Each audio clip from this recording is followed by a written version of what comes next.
Ils ont fait le pari d'une agriculture bio. Vincent Nivet a repris l'exploitation de son père avec Julien Janssen. 290 hectares convertis en bio dès 1993 par le père de Vincent, un pionnier.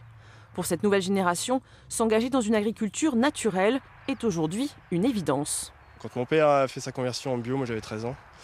Et donc c'est quelque chose que j'ai toujours connu. Et voilà, pour moi, ça coule de source de continuer l'histoire de l'exploitation en bio.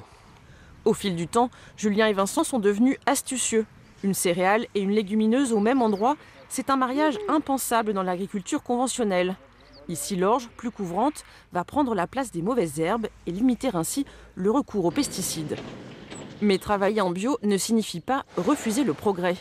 Ici, la trieuse finit le travail de la moissonneuse-batteuse. Elle sépare les graines de tournesol des herbes et brindilles récoltées pendant la moisson avant d'être transformées.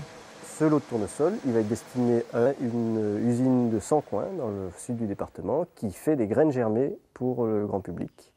Donc en bio, voilà. Se diversifier au maximum, limiter les intermédiaires, ce sont les objectifs des deux associés. Preuve de leur savoir-faire, la médaille d'or obtenue l'année dernière au Salon de l'Agriculture pour leur vin de Quincy, en bio évidemment.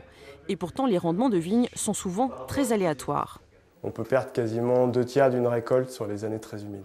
Alors en fait, on va dire qu'il faut compter sur le temps. Vous avez des bonnes années et des mauvaises années, donc il faut faire la moyenne entre les bonnes et les mauvaises pour arriver à dégager un revenu.